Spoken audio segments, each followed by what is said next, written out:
सुरभी किचनमध्ये तुमचं स्वागत आहे। आज आपण लाल माठाची भाजी बनवणार आहेत। त्यासाठी लागणारे साहित्य बघूया।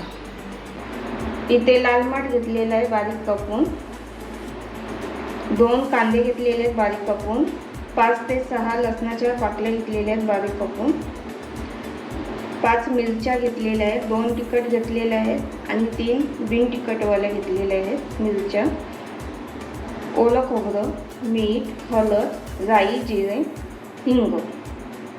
इथे मी एक भांडं घेतलेलं आहे, त्याच्यात तेल टाकून घेतलेलं आहे। आता आपण राई, जिरे टाकूया याच्यात। आता आपण लसूण बारीक कापलेलं ते टाकून घेऊया, बारीक चिरलेला कांदा,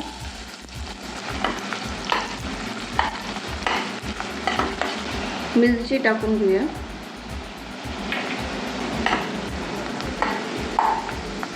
कांदा आणि मिरची शिजून घ्यायचे। आता इथे आपला कांदा लाल झालेला आहे, जास्त लाल करून नाही घेतले बघा। हिंग, हळद आणि हिंग मिक्स करून घ्यायचं। आता आपण त्याच्यात हा लाल माठ बारीक कापून घेतलेला आहे तो आता टाकून घ्यायचा।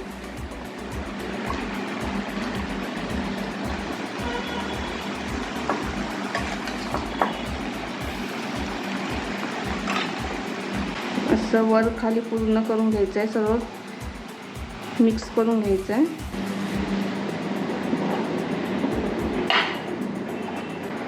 तर चवीपुरतं मीठ टाकून घेऊया।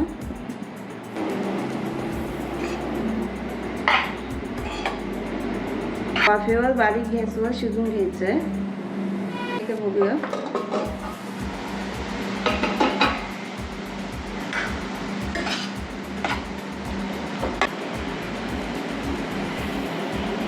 भाजी झालेली आहे। त्यात ओलं खोबरं टाकून घेऊया।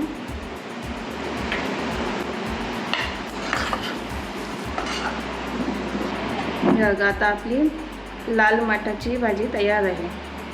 तुम्हाला ही रेसिपी आवडली असेल तर लाईक करा, शेअर करा, कमेंट करा।